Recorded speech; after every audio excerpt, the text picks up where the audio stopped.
마태복음 15장 오늘은 29절부터 마지막 절까지 보겠습니다.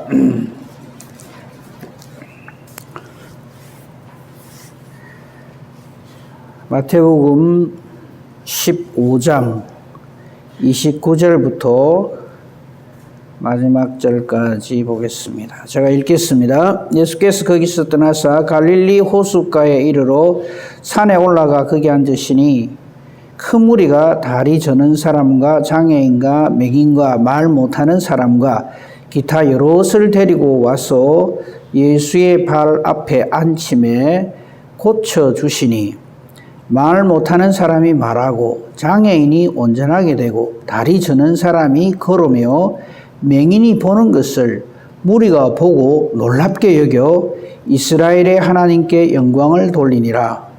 예수께서 제자들을 불러 이르시되 내가 무리를 불쌍히 여기노라. 그들이 나와 함께 있은지 이미 사흘임에 먹을 것이 없도다. 길에서 기진할까 하여 굶겨 보내지 못하겠노라.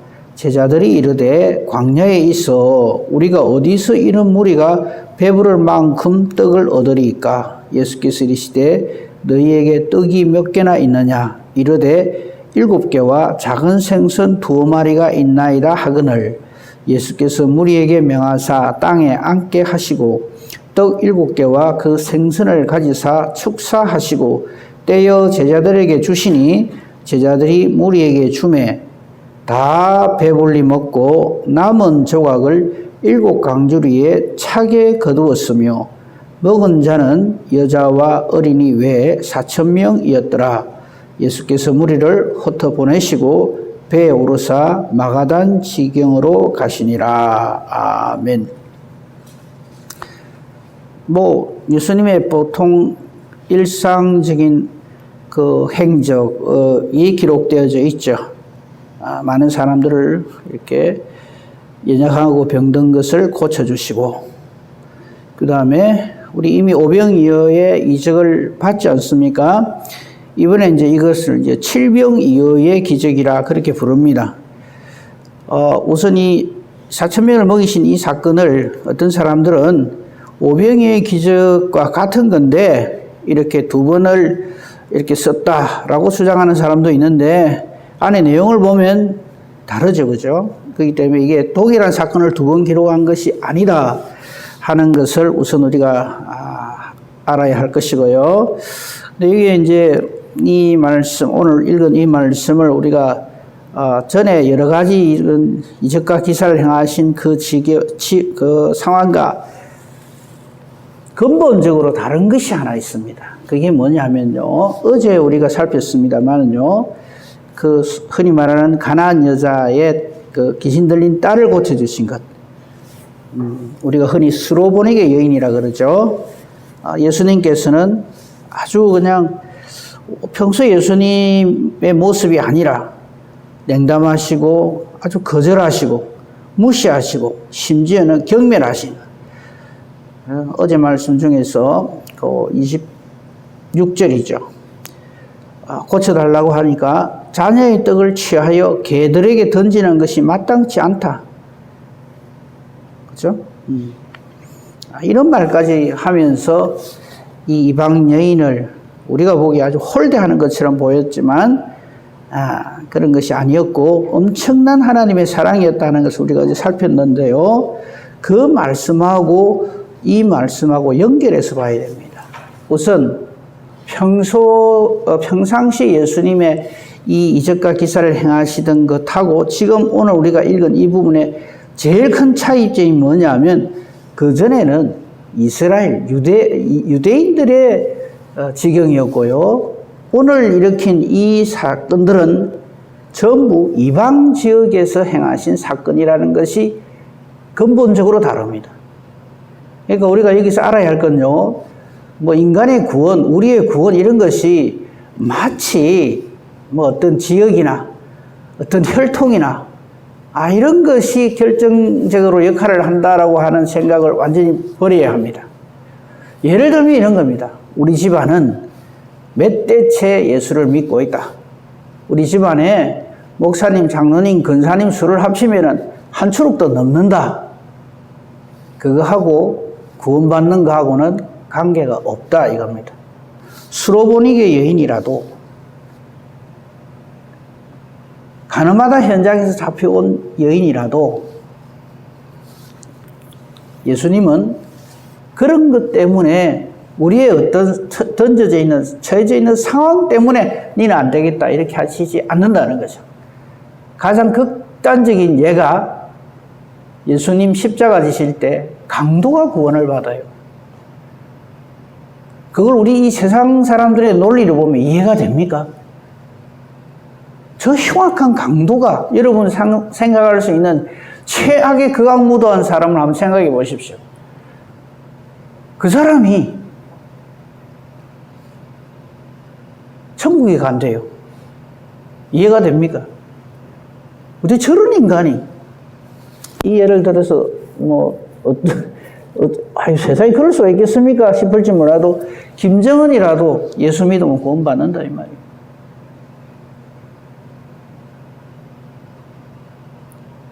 그게 복음입니다. 그런데 우리는 어떻게 하냐면 우리 기준을 가지고 사람을 평가를 하는 거예요.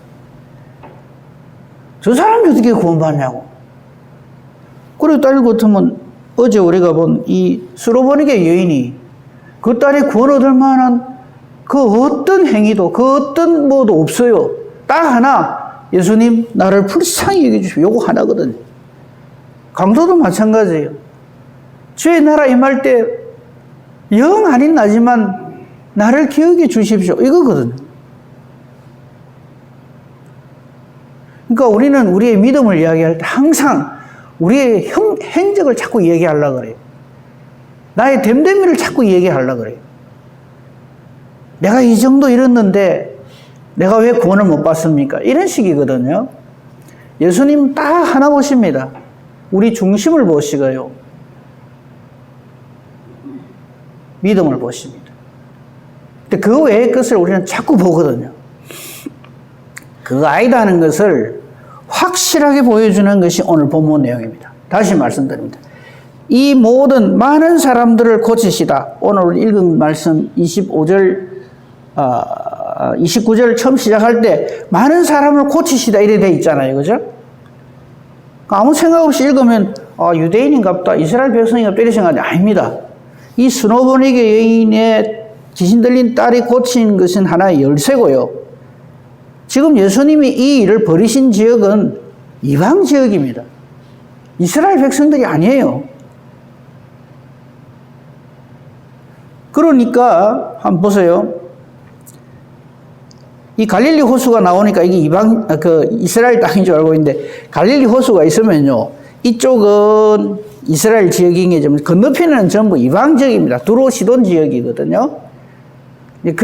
그 지형적인 거를 이해를 못하면 이게 이스라엘 땅인가 보다 이렇게 생각하는데 아닙니다. 전혀 아닙니다. 이방 지역입니다. 근데 예수님은 여기 오셔가지고 여기는 이방 지역이기 때문에 나는 안 할란다 이래 안 했어요.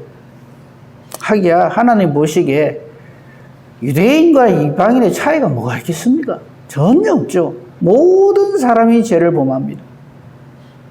하나님의 영광이 이룰 수가 없어요.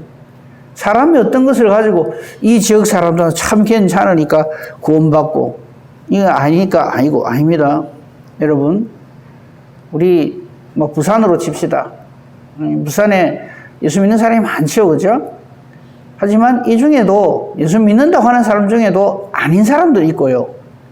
전혀 신앙의 자유가 없는 평양이라도 놀랍게도 구원받는 사람이 있습니다. 그러니까 지역을 가지고 어떤 사람의 어떤 그 모습을 가지고 함부로 우리가 평가를 하면 안 됩니다. 자, 본문을 다시 봅시다. 안으로 들어가 봅시다. 29절, 예수께서 이제 산에 올라가 앉으시니까 큰 무리가 예수님 소문을 듣고 오는 거죠. 다 데리고 옵니다. 다리 저는 사람, 장애인, 맹인, 말 못하는 사람, 기타 여럿을 데리고 예수님 발 앞에 앉힙니다. 그러니까 각 사람의 형편, 처지, 상황이 다 다릅니다. 근데 거기에 이거는 되고 이건 안 되고 없습니다. 주님께는. 수고하고 무거운 짐진 자들아, 그 다음 뭐예요? 다 내게로 오랍니다. 내가 고쳐주는 건 다 고쳐주는데, 문둥병은 이건 내 전문 분야가 아니라서 나는 이거는 못한다. 그런 거 없어요. 어떤 죄짐이든지, 우리 주 예수 그리스도께는 능치 못함이 없습니다. 그거 뭐 이미 알고 있는 말씀이지만 다시 한번 확인을 합시다. 어떤 병이라도, 그러니까 여기 쭉 열거가 되어 있잖아요. 그죠? 부족한 부분, 죄로 인하여서 사망으로 가는 길에 있는 모든 사람들의 그 모습들이죠. 다리 절고, 장애가 있고, 앞을 못 보고, 말을 못하고, 기타 혈흔을 이 속에 다 들어있는 거예요. 그 어떤 형편처지 상황이 있든지 간에, 데리고 예수께로 오는 것, 데리고 예수님께로 오는 것, 우리에게 필요한 건 이겁니다. 그러니까 예수님이 다 고쳐주신. 그러니까 놀라운 일이 벌어지죠. 예수님을 만나면요, 말 못하는 사람이 말을 합니다. 장애인이 온전하게 됩니다. 그죠? 뭐 속병이든 뭐 외과적인 질환이든 뭐든 정신적인 거든 귀신 들린 거든 전부 온전하게 됩니다. 다리 저는 사람은 걷습니다. 맹인이 복이 됩니다. 이런 놀라운 역사가 예수님을 통해서 일어납니다. 이 지역이 이방인 지역이기 때문에 성경은 이렇게 표현을 합니다. 무리가 보고 놀랍게 여기죠. 이런 일 본 적이 없으니까. 그 다음 말을 잘 보세요. 이스라엘의 하나님께 영광을 돌린다. 이렇게 돼 있어요. 그러니까 여기 이방 지역이란 말이죠. 저들은 이스라엘 그러면 적대시하죠. 저 이스라엘 사람들은 여호와라고 하는 신을 섬긴다. 이 정도는 알고 있죠. 근데 예수님이 와서 내 이름으로 고친다. 이래 안 하죠. 하나님의 이름으로, 하나님 아버지의 이름으로 이런 모든 일들을 행하니까 이들이 이것을 보고 이스라엘의 하나님께 영광을 돌린다. 이렇게 되어 있습니다. 그리고 또 하나, 여러분 성경을 읽으실 때 해석을 돕기 위해서 말씀을 드리는데, 성경에 하나님이라고 표현되어 있는 말은 전부 신이라는 뜻입니다. 그러니까 하나님이란 말이 나오면 무조건 신으로 바꿔 읽어도 아무 문제 없습니다. 그러니까 이 말이죠. 이스라엘의 신에게 영광을 돌린다. 이 말이에요. 이스라엘의 신이 누굽니까? 여호와죠. 그 이스라엘의 신의 이름이 여호와라 이 말이죠. 그러니까 여호와 하나님 이 말은 여호와이신 신, 여호와 신 이런 뜻이에요. 여호와 하나님 이 말은. 그죠? 이제 오해를 하는 게 이제 우리나라는 틀림없이 하나님께 복을 받을까요? 왜? 애국가에 하나님이 나온다 이거지. 네? 근데 우리는 하나님이라고 부르지만 세상 사람들은 하나님이라 안 불러요. 하느님이라 불러요. 하느님이 보호하사 이래요. 근데 그걸 같은 거라고 생각하시면 안 됩니다. 우리가 믿는 여호와 하나님하고 같다고 생각하시면 안 돼요. 그러니까 모든 신들을 이 세상 사람들은 하느님이라 불러요. 하느님, 한울림 그렇게 불러요. 그건 신이란 뜻이지 우리가 믿는 여호와 하나님을 말하는 게 아닙니다. 이게 지금 이들도 이스라엘의 하나님께 영광을 돌린다 이 말은 야 놀랍다. 정말 이스라엘 백성들이 섬기는 그 신이 참신이시구나 하는 신앙 고백을 한다 이 말이에요. 그렇죠? 그래서 우리가 여기서 뭐 다시 한번 확인할 수 있는 것은 요한복음 3장 16절입니다. 다 하시는 말씀이죠. 근데 그 중에서 이 대목에서 생각할 수 있는 것은 그 말씀 중에 나오는 누구든지입니다. 여러분 잘 아시잖아요. 요한복음 3장 16절 다 외우시잖아요. 근데 거기서 주목해서 강조해서 깊이 묵상해야 될 단어가 누구든지입니다. 하나님이 세상을 이처럼 사랑하사 독생자를 주셨으니 이는 저를 믿는 자마다 이 말이에요. 자마다라는 말은 누구든지 저를 믿으면 멸망치 않고 영생을 얻는다 이거죠. 그게 여기에 해당되는 말씀입니다. 그 다음에 예수님이 오셔서 메시아가 오셔서 일어나는 이 모든 일들에 대한 예언을 선지자 이사야가 선지자 이사야의 글은 완전히 예수님께 대해서 집중되어 있죠. 모든 예언서들이 그렇습니다만요. 그 부분 한 군데만 확인합니다. 이사야 11장 가봅시다. 이사야 11장에 보면 아주 노골적으로 예수님이 오시면, 즉 메시아가 오시면 이런 일이 벌어진다. 그게 증거다 이 말이죠. 여기 봅시다. 11장에 보면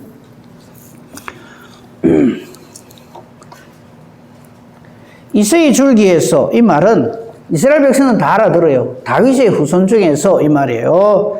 이새의 줄기에서, 왜냐하면 이새의 아들이 다윗이기 때문에 이새의 줄기에서, 즉 다윗에게서 한 싹이 난답니다. 그 뿌리에서 한 가지가 나서 결실을 할 것인데, 그 한 싹이 나고 그 결실을 한다고 하는 그 존재는 사람이라 이 말이에요. 한 사람이 태어나는데, 등장하는데, 그분은 그냥 우리와 같은 모습을 가지고 있지만 그의 위에, 즉 그에게는 이 말이에요. 장차 올 메시아 그에게는 여호와의 영이 있다. 성령이죠. 곧 지혜와 총명의 영, 모략과 재능의 영, 지식과 여호와를 경외하는 영이 강림하신다. 성령으로 충만하여 일이 벌어진다 이 말이죠. 그러니까 이게 삼위 하나님의 동력의 역사죠. 여호와 하나님, 성령 하나님, 성자 하나님.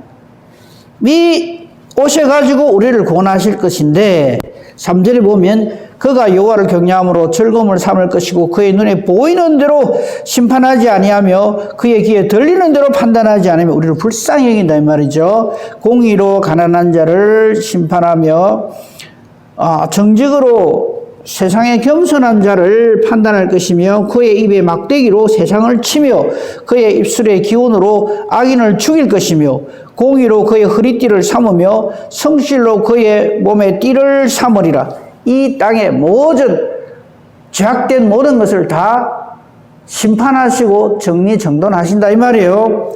그런데 그 부분을 뭐로 우리가 알 수 있느냐? 6절입니다. 그때 이리가 어린 양과 함께 살며 표범이 어린 연소와 함께 누우며 송아지와 어린 사자와 살찐 짐승이 함께 있어 어린 아이에게 끌리며, 이거 한번 보세요. 이게 상상하지도 못할 놀라운, 그러나 한마디로 얘기하면 평화와 평강 그 자체, 이게 에덴의 모습이란 말이죠. 하나님 나라의 모습, 낙원의 모습, 처음에 하나님이 천지만물 창조하시던 그때로 안식을 완전히 회복시키신다 이런 말이죠. 그래서 암소와 곰이 함께 먹고 그것들의 새끼가 함께 엎드르며 사자가 소처럼 풀을 먹을 것이며 젖 먹는 아이가 독사의 구멍에서 장난을 할 것이고 젖된 어린아이가 독사의 굴에 손을 넣을 것이다. 내 거룩한 산 모든 곳에서, 즉 하나님 나라에서 이 말이죠, 해됨도 없고 상함도 없을 것이니 이는 물이 바다를 덮은같이 하나님을 아는 지식이 세상에 충만할 것입니다. 여기에 악한 것이 사탄이 도무지 틈을 탈 수 없고 역사할 수 없는 놀라운 역사가 장차 이새의 줄기에서 오실 메시아를 통해서 나타나게 된다. 모든 것이 회복된다. 그리고 10절 이하에 그 날에 남은 백성이 전부 돌아온다. 회복된다 이겠죠. 여러분 우리가 지금 우리 전부 시원찮은 구석이 다 한 군데씩 있잖아요. 그죠? 뭐 눈이 뭐 이렇게 침침하다든지 다리가 불편하다든지 뭐 속병이 있다든지 뭐 당뇨, 혈압 뭐 오만 거 다 있잖아요. 이게 전부 뭐냐면 예수님이 없으면 이게 죽음으로 가는 병이잖아요. 결국 이래갖고 우리는 다 끝나잖아요. 영역이 망하잖아요. 근데 하나님께서 이런 걸 우리에게 주시는 것은 신호를 보내시는 거예요. 우리가 온전치 못하다, 완전치 못하다, 수고하고 무거운 짐을 줌으로써 우리 자신을 하나님 앞에서 보게 하시고 하나님께로 돌아오게 하시는 신호란 말이죠. 그런데 이걸 하나님께로 돌아올 신호로 삼지 않고 뭐에는 무슨 약이 좋다더라, 뭐에는 뭐 낫는다더라, 이런 식으로 해결하려고 하니까 그게 안 되는 거죠. 오늘 예수님이 오셔가지고, 자, 다시 본문 돌아옵시다. 지금 이 이사야 선지가 선포한 이거를 지금 이 참 불쌍한 우리 인생들에게 이걸 보여주시는 장면들이라 이거죠. 그냥 단순히 병 고치는 거 아니다 이거죠. 만약에 예수님이 이런 식으로 할 것 같으면 이 땅에 의사 약사들 다 굶어 죽지요. 의사 약사들 굶어 죽으라고 예수님이 일을 하는 게 아니잖아요. 예수님을 만나서 우리의 모든 정말 가장 기본적이고 가장 근본적인 이 모든 죄의 문제를 예수님이 해결하신다 하는 것을 우리에게 보여주시는 증거의 글이죠. 예수님이 오신 것은 이런 죄악으로 인해서 죽음을 향해 가는 우리들에게 생명의 길로 인도하시는 그 역을 하는 거죠. 그래서 이방 지역에서 행하신 것, 많은 사람을 고치신 것에 이어서 4,000명을 먹이시는 이 이적을 행하시는 겁니다. 예수님이 아예 이 목적을 가지고 일을 벌이십니다. 그게 32절이죠. 제자들을 불러 모읍니다. 그리고는 이렇게 말씀하시죠. 내가 이 무리를 불쌍히 여긴다. 무슨 뜻일까요? 그러므로 너희도 이들을 불쌍히 여기라. 이들을 불쌍히 여기고 이들을 사랑하여 이들도 하나님의 백성이 되게 하라. 이방인이지만 아마 이때 제자들은 전부 이 이방인들을 대하면서 조금 떨떠름하게 생각했을 거예요. 아니 뭐 이스라엘 백성, 예수님도 뭐 이스라엘 백성 외에는 보냄을 받지 않았다 해놔놓고 왜 여기서 이렇게 하시나? 아마 이렇게 생각했을 거예요. 하지만 예수님은 다시금 제자들에게 예수님이 오신 목적은요, 유대인 구원하러 오신 거 아닙니다. 그러면 이 예수교, 기독교는 유대인들의 종교가 되고 말죠. 그게 아니거든요. 천하 만민에게 구원주가 되심을 선포하는 거죠. 내가 이 무리를, 즉 이방인 이 사람들까지라도 불쌍히 여기노라, 사랑하노라, 긍휼히 여기노라 이 말이죠. 그들이 나와 함께 있은지 이미 사흘이지만 먹을 것이 없다. 길에서 기진하여 그래서 굶겨서 보내지 못한다. 제자들은 딱 반대하는 거죠. 사실은 아니 지금 여기가 광야인데 무슨 식당이 있는 것도 아니고 뭐 줄 것이 있는 것도 아니고 우리가 어디서 이걸 배부를 만큼 먹인단 말입니까? 좀 말이 되는 소리를 하십시오. 우리는 항상 주의를 하면서 이렇게 따져듭니다. 그 될 일이라고 얘기를 합니까? 그래서 놀라운 일이 우리에게는 안 일어나는 겁니다.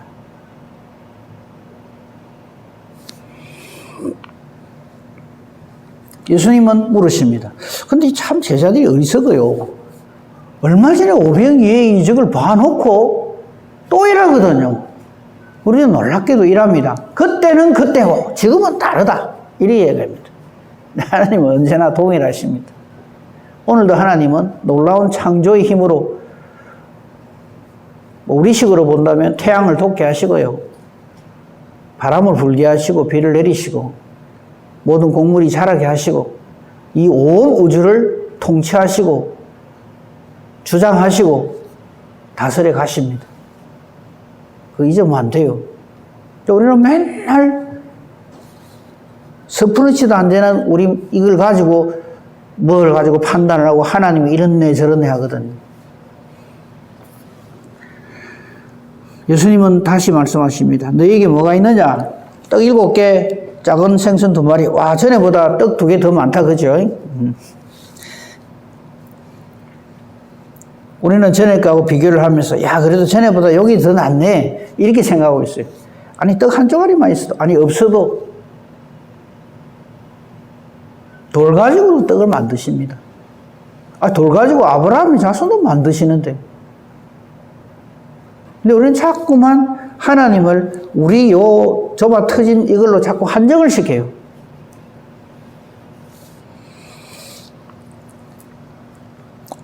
예수님은 이들에게 나눠주십니다. 잘 보세요. 축사하시고 제자들에게 주십니다. 축사한다는 이 장면이 보여주시는 거예요. 증거해 주시는 거예요.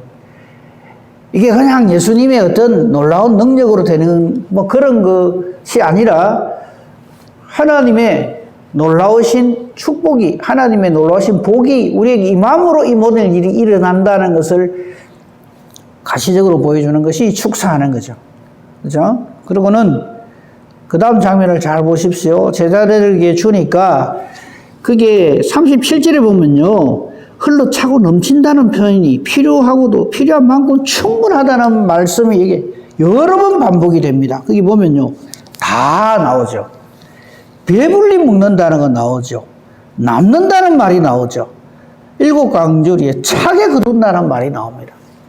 다 배불리 남고 차고 이래요. 좀 깨달아 알아야 되는데.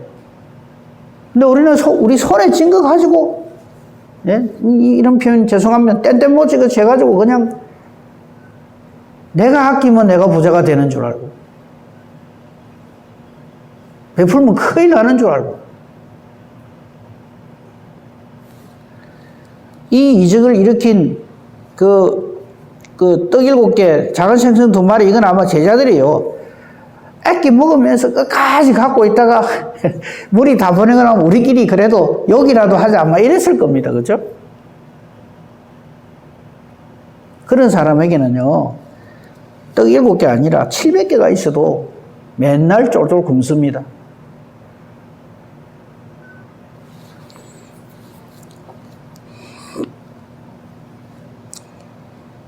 이 놀라운 이적을 일으킨 것은, 그건 이제 4,000명 먹었다 그랬죠. 그죠? 근데 오늘 이 사건은 이방인 지역입니다. 이 해당자가 이방 사람들입니다. 그러니까 우리가 여기서 깨달아 알아야 할 게, 뭐 5병이나 7병이나 똑같은 걸 말하고 2번이나 하노? 이 말이 아닙니다. 하나님의 은혜와 사랑, 예수 그리스도를 통한 온 인류를 구원하시려고 하는 하나님의 뜻은 그것이 혈통에 매이지 않는다. 국적에 매이지 않는다.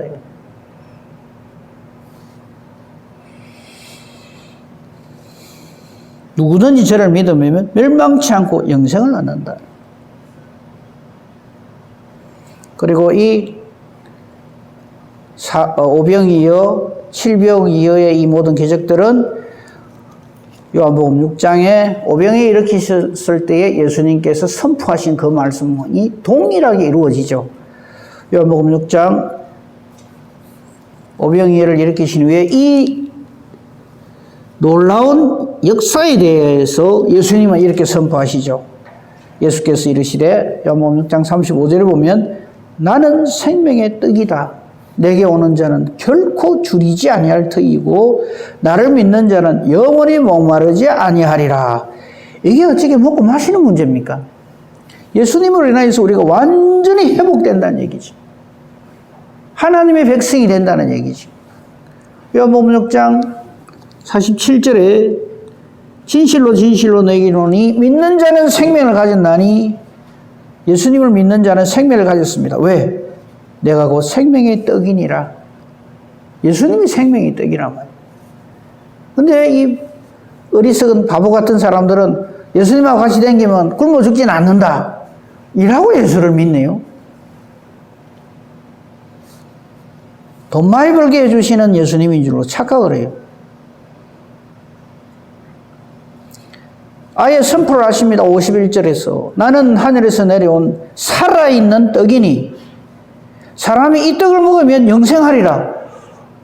더 이상 무슨 말이 더 필요해요?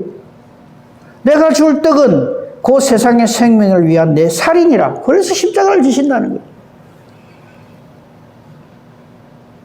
내 살을 먹고 내 피를 마시는 자는 영생을 가졌고 마지막 날에 내가 그를 다시 살리리니 내 살은 참된 양식이요 내 피는 참된 음료로다. 그 뒤에도 계속해서 이 말씀을 선포합니다. 더 안 읽겠습니다. 그러므로 우리가 예수를 믿는 것은 우리가 어떤 형편처지 상황이 있든지 아무 상관없어요. 최악의 상황이라도, 강도라도, 가나마다 현장에 잡힌 여인이라도, 세금장이라도, 세리장이라도, 어떤 형편, 유대인이든 헬라인이든 아무 상관없어요.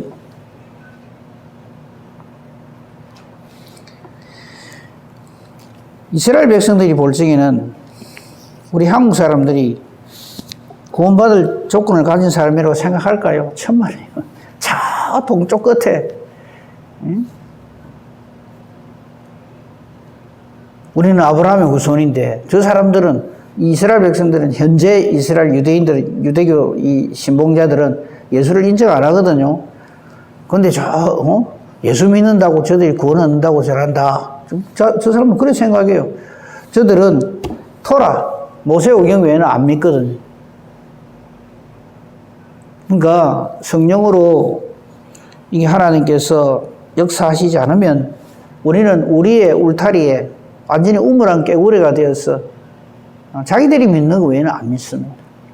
근데 우리에게는 성령을 주시고 성령의 검인 말씀을 주시고 그래서 하나님의 말씀을 하나님 뜻대로 깨달아하는 놀라운 은혜를 베푸셨습니다. 오늘도 이 말씀으로 우리 보지 말고요.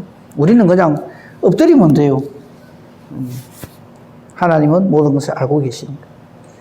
믿음으로 하나님과 동행하는 귀하고 복된 오늘 하루가 되기를 우리 주님의 이름으로 축복하며 축원합니다. 아멘. 감사합니다, 하나님.